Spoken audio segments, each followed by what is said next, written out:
Well, clearly, it's seen first of all as a signal of U.S. support at this really critical time for Israel.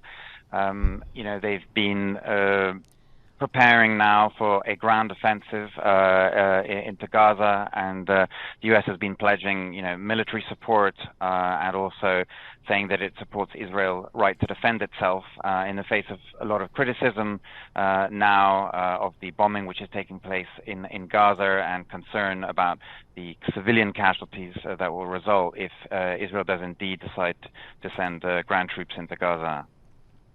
What is the status of that right now? I mean, I imagine they're still all amassed at the border. They've swept as many or pushed as many people from the north of Gaza down to the south in order to get in there. Is it imminent? I mean, are you hearing anything about the timing of the invasion? What we understand is that, it is planned to take place imminently. I mean, clearly, it's not going to take place while these visits are occurring. I mean, today we have the German Chancellor who's visiting, tomorrow President Biden. But, it is anticipated that it could start pretty soon after that.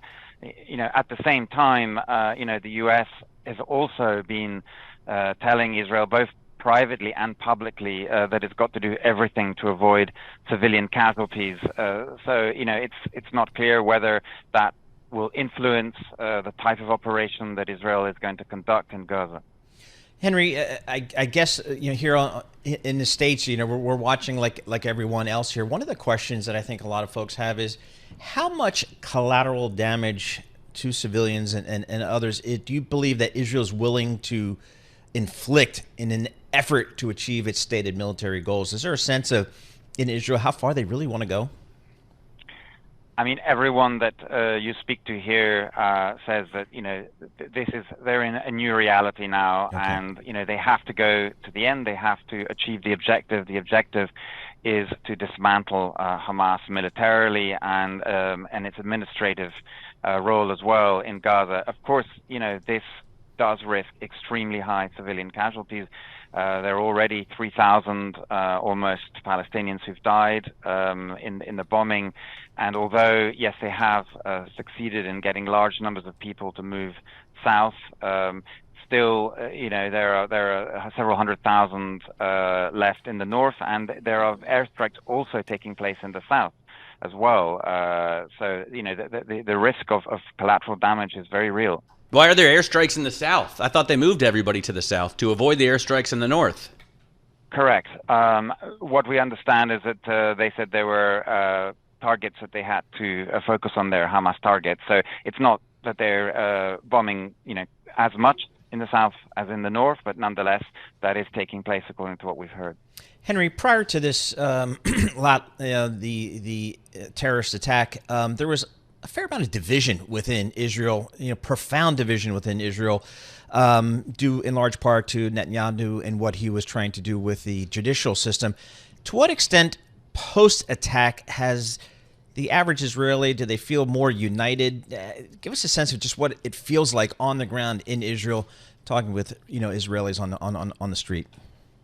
I mean, Israelis have put aside those differences for now. I mean, this is a national emergency, and the country has come together.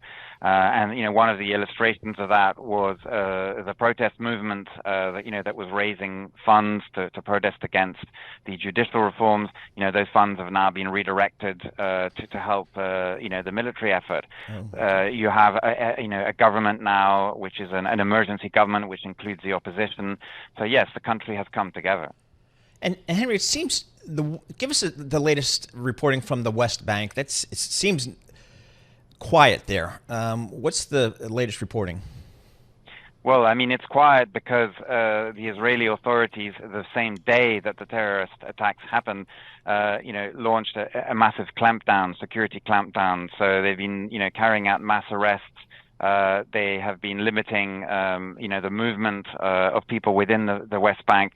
So, they knew that was potentially going to be another flashpoint, that there could be a spillover into the West Bank, and so they have taken very, very tough measures to prevent that from happening. What is the value, Henry, of the Israelis allowing Ismail Haniyeh to continue to live in Qatar. I mean, we talked with Bobby Ghosh yesterday, who told us. So this gentleman, he's the leader of Hamas. He's the leader of Hamas, and he lives in Qatar, and he is alive. Okay. And so yesterday we were talking with Bobby Ghosh, who pointed out that the Arab states' armies are not serious, fighting groups. And I imagine if Mossad wanted to go in there and take out Haniyeh, it would be no problem. Why don't they do that? Well, I do think that there is a benefit. I think of still having some kind of interlocutor. There are, for example, talks taking place now on trying to get hostages out, freed. There are more than 200 Israeli hostages being held in Gaza, and apart from that, there's so much criticism now of what Israel is doing in the Arab world that I just don't think that they would want to do such an inflammatory thing as that.